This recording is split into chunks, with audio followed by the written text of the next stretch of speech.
Buenos días a todos y todas, mi nombre es Cecilia Loboda y formo parte del equipo de Fundación IDA. En el día de hoy invitamos a Laura Barsky a que forme parte de este nuevo capítulo de Épica, donde vamos a estar intercambiando ideas sobre la presencia de las mujeres en el diseño argentino, las acciones de la agrupación Hay Futura y el rol social en la disciplina. Laura Barsky es diseñadora gráfica e ilustradora, dedicada al diseño de discos para el ambiente del rock y para el mercado editorial. También es ilustradora de libros. Fue conocida con un Grammy Latino en el 2006, con el premio a la excelencia por la Communication Arts en 2015 y con el segundo premio en diseño por el FNA en 2018. Como docente, dictó talleres y conferencias alrededor de Iberoamérica, impartió durante 10 años clases en FADU-UBA y codirige el posgrado de Ilustración Profesional en la misma institución. Bueno, Laura, la primera pregunta que te quiero hacer es, ¿cuáles son los campos de acción de tu trabajo? ¿Consideras que hay una impronta femenina en ese diseño? Y si así fuera, ¿qué le aporta a la pieza final?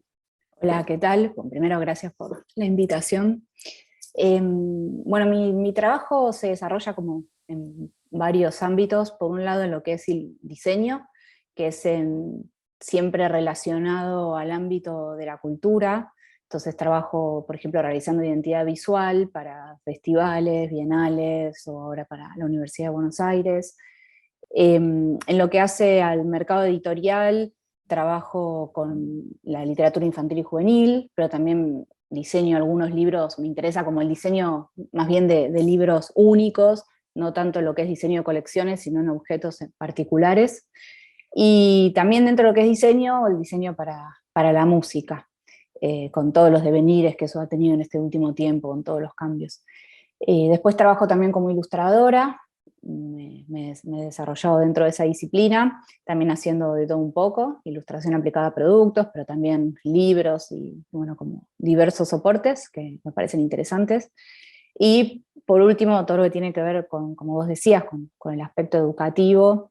Ahora, fundamentalmente en el posgrado de ilustración profesional que llevamos adelante con Martín Laxman y Florencia Capella, que bueno, es bastante nuevito y es como una experiencia súper interesante porque es un espacio que todavía no estaba ocupado, el de posgrado pensado para ilustración, así que como muy concentrada en eso. Después, la segunda parte de la pregunta que me hacías me resulta como súper interesante poder arrancar con eso, porque es una pregunta que me han hecho otras veces a lo largo de los años, y, y siempre me costó responder. De hecho, me encantaría tener como un compilado de todas mis respuestas, a ver si han ido cambiando, qué fue lo que dije. Y claro, porque en realidad es como también preguntarse qué es una impronta femenina, qué estamos diciendo con eso. Y por otro lado, también me lleva a preguntarme si alguna vez algún colega varón le han preguntado cuál es la impronta masculina en sus producciones de diseño.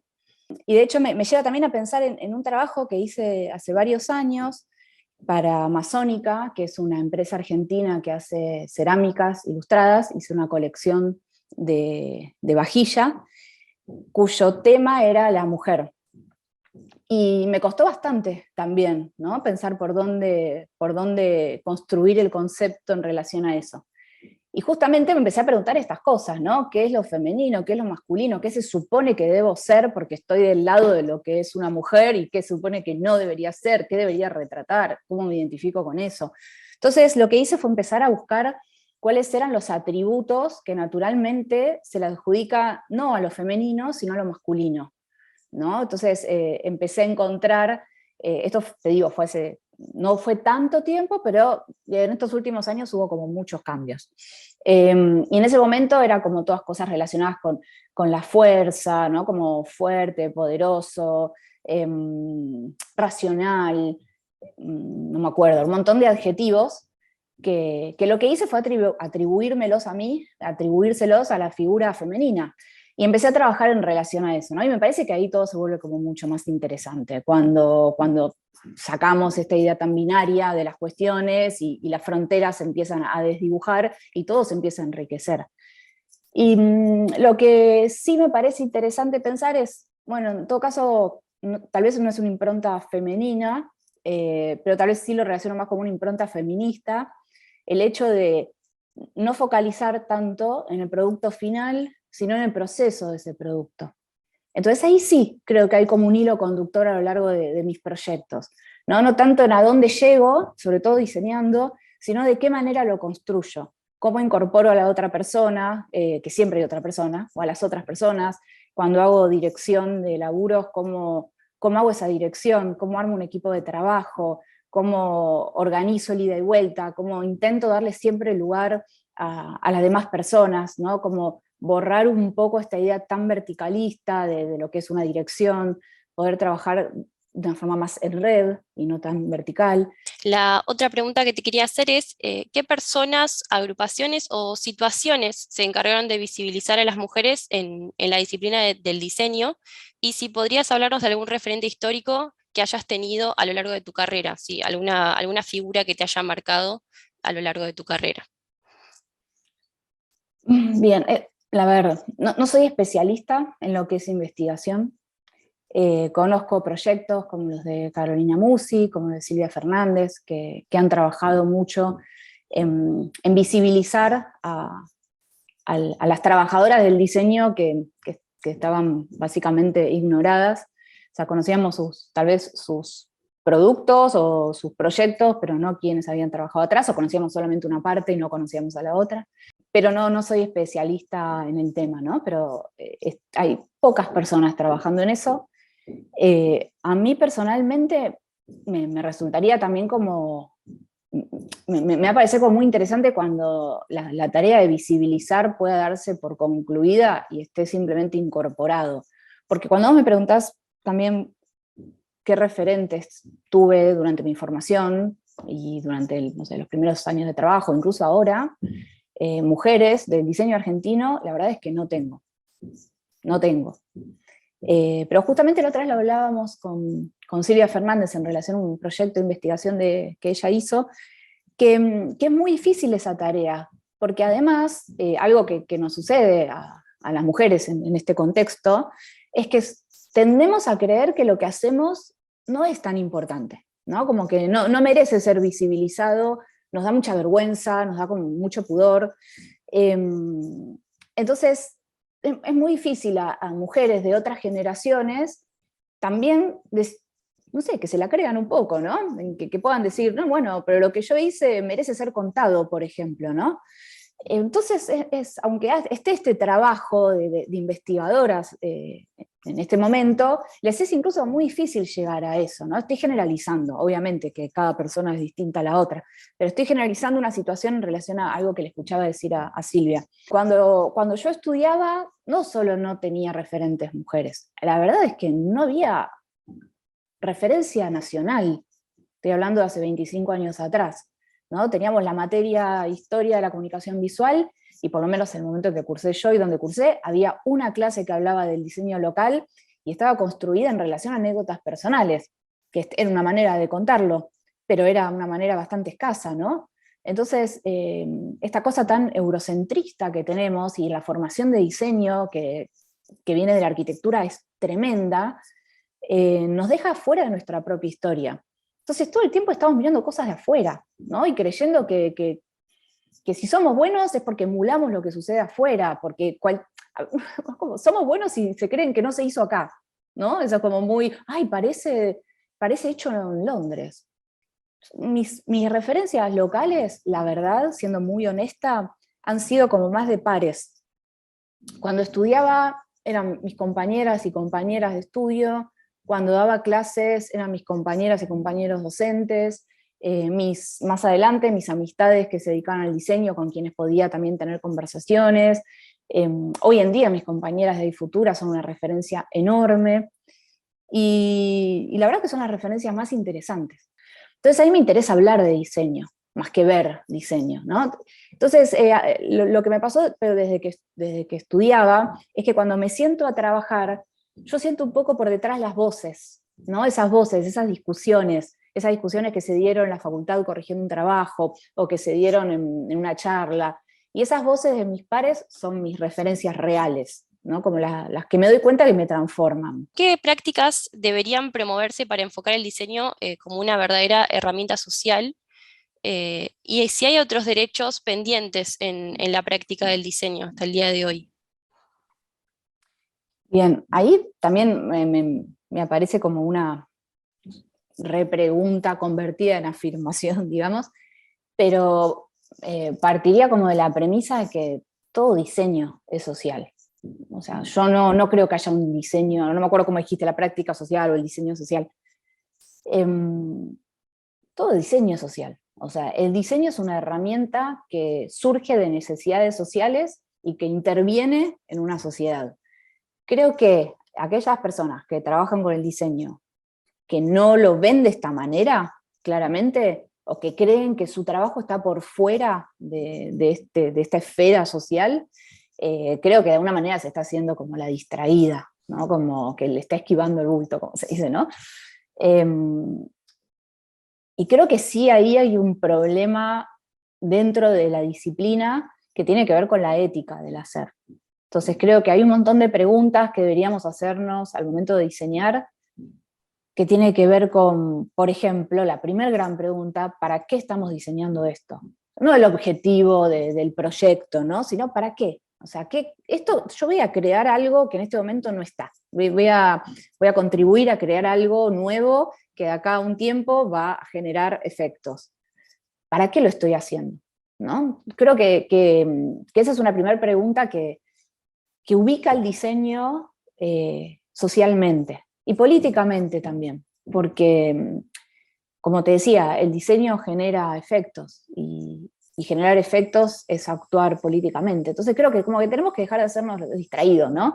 Porque inclusive si hablamos, ¿no?, en esto de diseño social, también trabajamos por una sociedad de consumo y, y está bien que así sea, vivimos en una sociedad de consumo, somos personas consumistas, estamos dentro del capitalismo y eso no me interesa caer en la utopía de ir por fuera de eso, ¿no? Soy absolutamente crecida en ese paradigma, pero creo que tenemos que ser conscientes de eso, ¿no? Ok, tenemos este sistema con todos estos problemas, con todas estas injusticias ya establecidas, con aquello que hacemos, ¿favorecemos esas injusticias que ya están establecidas o intentamos hacer de este lugar un lugar un poquitito mejor para vivir, ¿no? Y te digo, desde lo más chiquitito que hagamos, desde lo más chiquitito, o sea, para mí el diseño social no se relaciona con trabajar para una ONG o trabajar para un barrio necesitado. No, digo, donde nos haya tocado estar laburando, creo que tenemos que hacernos esa pregunta para contribuir a que esto sea un poco mejor. Y me fui de tema, como me está. Me voy de tema fácil. ¿Qué más me habías preguntado? Que si hay otros derechos pendientes en la práctica del diseño. Sí, bueno, sí.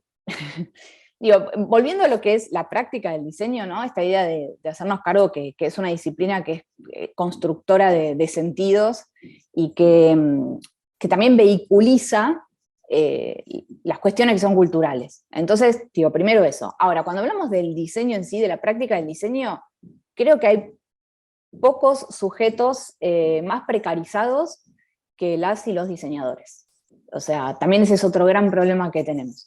Cuando muchas y muchos de nosotros trabajamos de manera independiente, y eso significa que no tenemos un montón de derechos laborales que tenemos que ir construyéndonos como podemos, que es una disciplina muy verticalista, como te decía, ¿no? En donde eso creo que también viene de nuestra formación académica, que es una formación súper verticalista, y en donde la facultad, por ejemplo, te enseñan que si no llegás a la entrega, te enseñaban, ¿no? No sé ahora exactamente cómo es, pero cuando yo cursaba, si no llegabas con un dedo cortado con la trincheta porque no dormiste en toda la noche, no habías hecho suficiente esfuerzo, y eso se traslada después a lo que haces profesionalmente, ¿no? Y donde perdés rápidamente como tus objetivos personales detrás de lo que deberías hacer profesionalmente, ¿no? Como que hay algo que está mal, hay algo que está mal en la práctica misma del diseño, ¿no? Por lo menos hablo dentro de lo que es la comunicación visual, el diseño gráfico, donde es muy difícil encontrar espacios para compartir información, nadie dice lo que gana, nadie dice lo que se cobra, ¿no? Son todos secretos, entonces todo parece mágico, parece también, bueno, esto va como muy emparentado a la época actual, pero es más lo que vos decís de vos misma que lo que vos hacés. ¿no? O sea, está como todo como medio desfigurado para mí, como que falta, está todo muy opacado. Eso. Sí, totalmente. Y sobre todo en la disciplina del diseño, casi que es como vos decís, recién ahora se está empezando a comentar un poco más todo el tema de la salud mental y lo que es que uno se siente obligado a no dormir. Es Ujú. exactamente eso. Es como empezás a estudiar diseño, bueno, no se duerme y quizás empezás a trabajar y te empezás a dar cuenta que los tiempos los empezás a manejar vos. Y sí, es algo que pasa. Sí, también Em, entiendo que las generaciones van cambiando, ¿no? Y estoy hablando muy, muy desde mi generación, como que las generaciones nuevas creo que agarran las riendas de su vida de otra manera, pero mi generación fue criada de esa forma y de alguna manera es lo que replicamos, y también mi generación es la que ahora está contratando gente, ¿no? Ujú. También. Y entonces, de alguna manera, me doy cuenta, veo que se replican esas prácticas en los equipos de trabajo. Y bueno, sí, es esto que decías. Finalmente te quería hablar de iFutura, Integra la agrupación más numerosa que existe en el país para tratar la igualdad de las mujeres en la profesión del diseño. ¿Podrías contarnos un poco sobre el funcionamiento de iFutura, qué valores promueve y cuáles fueron los debates críticos que surgieron desde la acción colectiva? Bien, es una historia como tan, o sea, corta por un lado, porque llevamos 2 años y medio trabajando, pero tan rica que voy a tratar de ser sintética y me van a quedar un montón de cosas afuera. Pero bueno, es así. Somos una agrupación de trabajadoras del diseño. Hablo en femenino porque hoy por hoy somos todas mujeres, tengo compañeras, entonces cuando las imagino, lo imagino en femenino, pero somos como agrupación inclusiva, digamos, no hacemos como un sesgo en relación a eso. En este momento somos 60 personas súper activas, trabajando fuertemente, que venimos de diferentes disciplinas del diseño, ¿no? De gráfico, industrial, de la comunicación, de indumentaria, audiovisual, como muy rica en ese sentido, y es súper interesante porque tenemos algo que nos une, que tiene que ver con la proyectualidad, pero al mismo tiempo tenemos como diferencias muy grandes en nuestra formación y en nuestros modos de ejercer la profesión, y eso es como súper interesante. Em, Estamos trabajando de manera como muy, muy fuerte en un montón de áreas y en un montón de cuestiones y al mismo tiempo, ¿no? Entonces estamos divididas en comisiones, algunas comisiones fijas, otras comisiones móviles, entonces dependiendo del contexto y lo que va sucediendo, como que nos vamos reacomodando.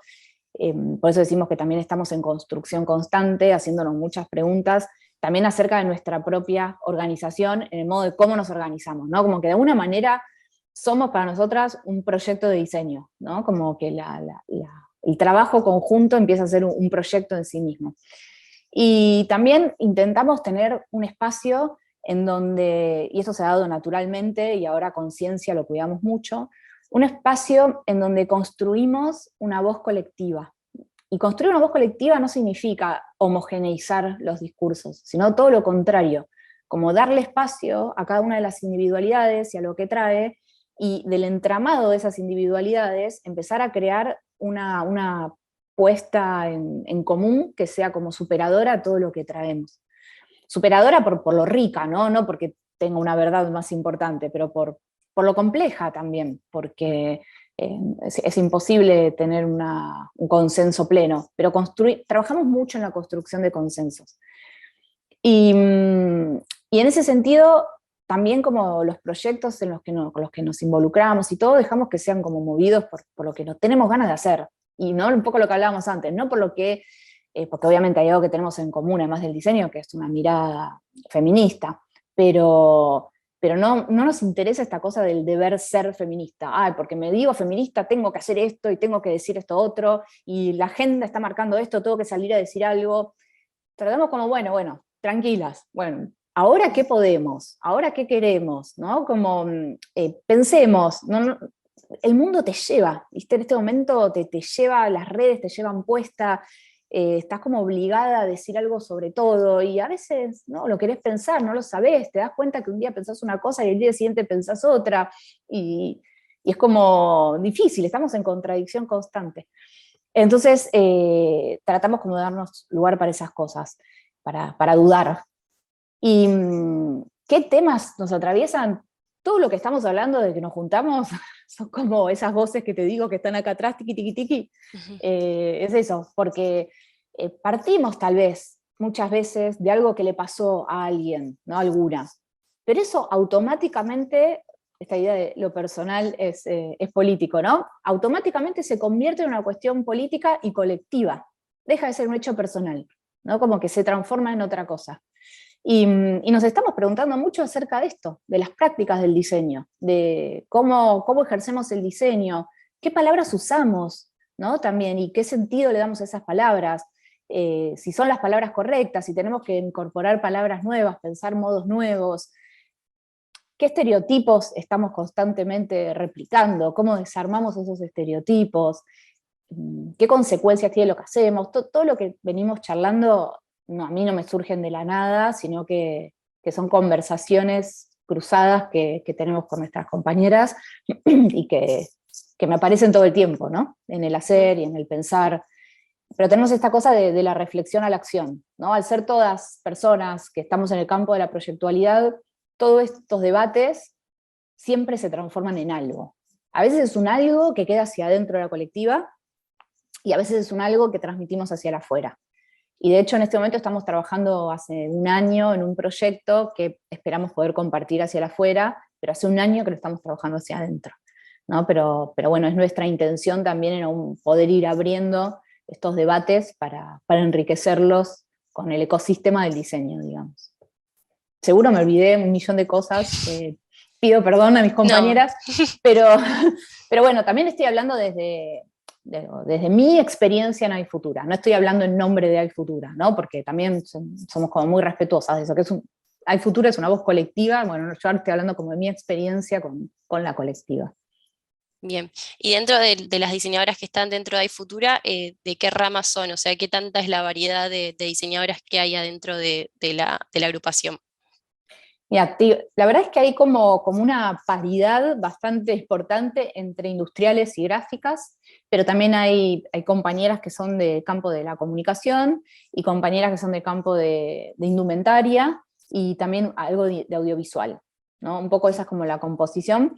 Después, en el hacer, en el trabajo, también es interesante esto, porque hay muchas compañeras con las que me veo todas las semanas y no sé exactamente qué hacen, ¿no? Como que no venimos con el currículum acá adelante, Claro. el portfolio por acá y las cocardas por acá. No, como que no nos interesa eso, ¿no? Como que nos interesa más lo que tenemos para decirnos, para contarnos más conceptual, más del debate o del día a día, pero no exactamente eso, no es una muestra de mi último proyecto, ¿no? Después sí pasa que hay compañeras que yo ya las conozco o que nos hemos ido haciendo amigas, entonces obviamente empezás a conocer más sobre lo que hacen y ahí pasa esto que te decía, ¿no? Con las charlas futuras que armamos, que son conversaciones entre dos compañeras que hicimos para Instagram Live, que quedaron ahí, que es súper interesante poder que las puedan ver, que es @ifutura, es como nuestra página en Instagram, en donde ahí cada una contaba un poco más de sus proyectos y para mí era, ¡guau! Mirá lo que hace, o sea, mirá qué interesante, mirá lo que está ocupada, lo que le preocupa, ¿no? Sobre todo eso, ¿no? Mirá lo que le preocupa del hecho de diseñar, cuántas cosas se me escapan, pero no es algo que esté por delante. Entonces, eso, y de hecho, por ejemplo, ¿no? Me estoy acordando ahora, nuestra primera participación en público, que fue por una invitación de Fundación IDA, que fue en Nosotras Movemos el Mundo en el CSK, justo una semana antes de que empezara la pandemia, que nos invitaron para Origen y Activismo, era como el espacio dentro de Matrices, Mujeres del Diseño, llamada la exposición, que lo compartíamos con Cooperativa de Diseño, que es, ahí hay una referencia, pero también como de par, pero un estudio de diseño generado, o sea, ocupado por mujeres, que es una cooperativa, es un trabajo increíble el que hacen, y el modo en que lo hacen, ¿no? Como súper interesante. Bueno, cuando hicimos esa exposición, también era, bueno, la posibilidad de hablar de diseño, de mostrar diseño, y lo que surgió también de manera colectiva es no hablar de los productos de diseño que generamos, sino del proceso, de lo que significa hacer eso, y lo que significa hacer eso cruzado con una realidad contextual, digamos, con nuestros contextos que tienen que ver con los cuidados de la casa, los cuidados de los hijos y las hijas, los cuidados de otras personas, de lo hogareño, o sea, cómo todo se entremezcla y de repente diseñar es todo, es eso, o sea, es esa mezcla de trabajar y pensar y vivir y resolver, y tener que hacer todo, ¿no? Entonces, en esa muestra lo que hicimos fue como ubicar todos estos bocetos que juntamos de todas, y la frase que unía todo, que era como una cita a Federici, era eso que llaman creatividad es trabajo mal pago, ¿no? Esta idea de que somos personas creativas, que en la ducha se nos ocurren ideas geniales y cambiamos al mundo, en realidad de la posibilidad de no pagarte un mango por ser una persona creativa, ¿no? Dale, vos que sos creativa. Sí, sí.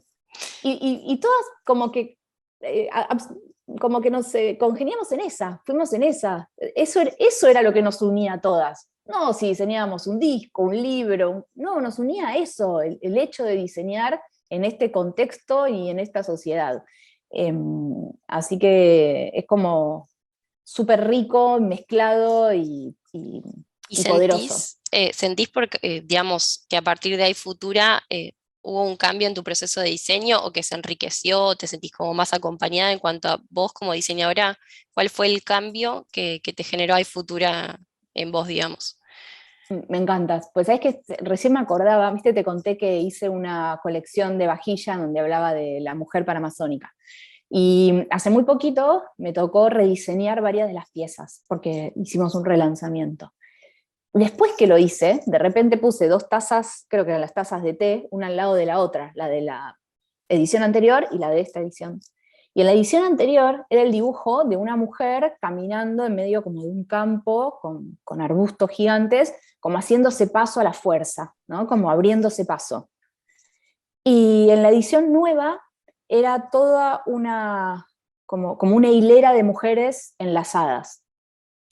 Y fue como revelador, ¿verdad? Esa era yo hace 3 años, bueno, no hace 3, Ujú. hace 3 fue el futuro, pero esa era yo cuando hice la colección, y esta soy yo ahora. Me cambió todo. Y el estar acompañada en relación a estar sola te cambia todo, te cambia todo. No te puedo decir, ay, elijo tal tipografía en lugar de tal otra. No, te cambia el modo de pensar, Sí. ¿no? Entonces, no sé cómo llega eso al producto final, pero en el hacer es mucho más enriquecedor. Bueno, Laura, te agradezco todo lo que compartiste con nosotros y formar parte de Opinión Experta. No, gracias a vos, y aprovecho, ¿no? Para decir que en relación a esto que decía también, ¿no? De la falta de referencias y todo eso, yo sé que la Fundación está contribuyendo un montonazo a que eso cambie, ¿no? Y me parece hermoso, me parece como muy necesario, y bueno, acá estamos para apoyarlo en todo lo que se pueda. Así que bueno, gracias miles por el espacio. Muy bien, gracias a vos.